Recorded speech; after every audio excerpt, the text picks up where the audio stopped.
Chapter 31. I sent a text message to everyone asking them to meet at our table in the cafeteria on Friday, and then I worried that no one would show up. I was so nervous that I stuffed my worry dolls into the pocket of my jeans to have them with me at school that day. I decided to go to the cafeteria a few minutes late just in case no one came. Eating alone wasn't fun. Eating alone because you got stood up was worse.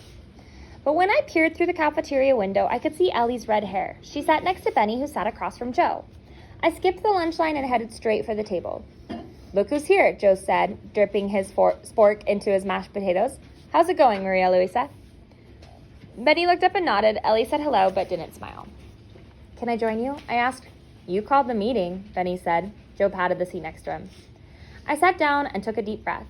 This was even worse than the nerves I felt when I sang.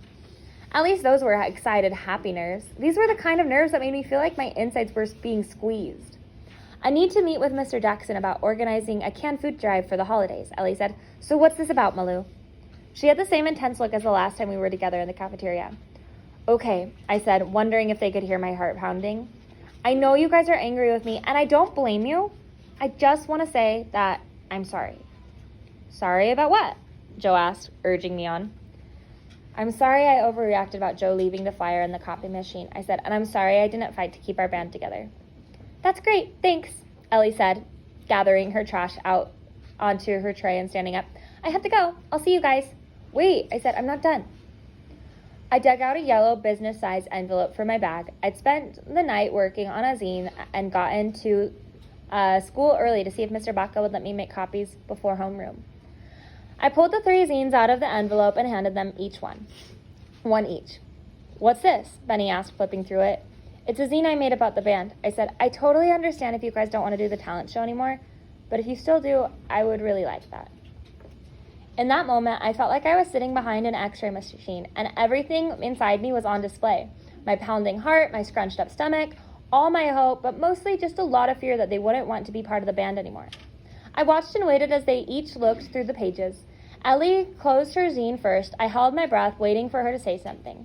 The zine was my version of The Wizard of Oz. Ellie was the brainy scarecrow, Benny was the courageous lion, and Joe was the Tin Man, all heart.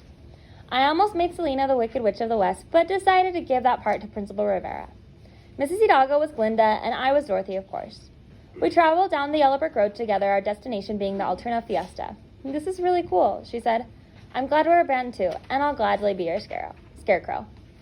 "Does that mean you still want to see this thing to the end?" I asked. Ellie came around the table and hugged me. "You know that's the only way I roll," she said. We laughed. I gave her a big smile.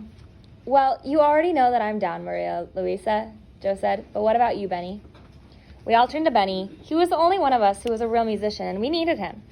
"Benny," I said, "I know you could have played with anyone at the Fall Fiesta talent show, but you picked our band. That meant a lot to me, and I'm sorry I acted like it didn't." "The band may be just something you're doing for fun," Benny said, "but I take music seriously, so yeah, it was disappointing." "It's important to me too," I said, hoping he would see that I was being genuine. "Please say you'll play with us." "Please?" Joe asked, batting his eyes at Benny. "Pretty please," Ellie chimed in. Benny resisted, but a smile slowly formed on his face. "Fine," he said. "The courageous lion can't let you knuckleheads go out there alone." "Yeah!" I jumped out of my seat and did a little dance. "The Cocos are back, baby." One of the lunchroom monitors shot me a stink eye. I gave her a shy wave and slipped back into my chair. "Practice today?" Benny asked. "We should get one more in since we've blown the whole week. The Cocos are never going to be a real band if we don't practice." "Yes, maestro," Joe said. "He's right," I said. "Meet at Joe's after school?" "For sure," Ellie said. "But now I do really have to go. Mr. Jackson's waiting for me in the library." "Can I come with you?" I asked. "I can help with the canned food drive." "You don't have to," Ellie said, picking up her bag and tray. "I'm doing the band anyway, and I know canned food drives aren't exactly punk." "Helping people is totally punk," I said and grinned, realizing that not only did I really want to help, but that it would be a chance to get to know Ellie better too. "Well then, yeah," Ellie said. "I won't turn away help." We said goodbye to the boys, but as we walked away, I thought of something. "I'll meet you there," I said to Ellie. "I need to ask Joe something." Joe was in the lunch line grabbing another carton of chocolate milk. I passed the Candy Cruise table and hoped I wouldn't get stopped by Selena. "What is this?" I heard Deanna squeal.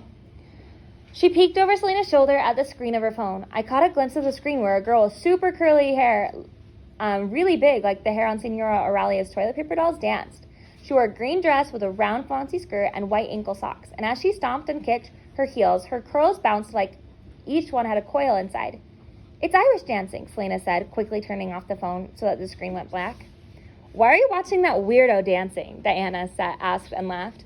I could see Selena's face redden as she stood up and shoved the phone into the back pocket of her jeans. I'd never seen Selena look embarrassed, so I did the only thing you do when you see something shocking. I stared. Selena noticed and her eyes bugged at me. "What?" she asked. I looked away and quickened my pace.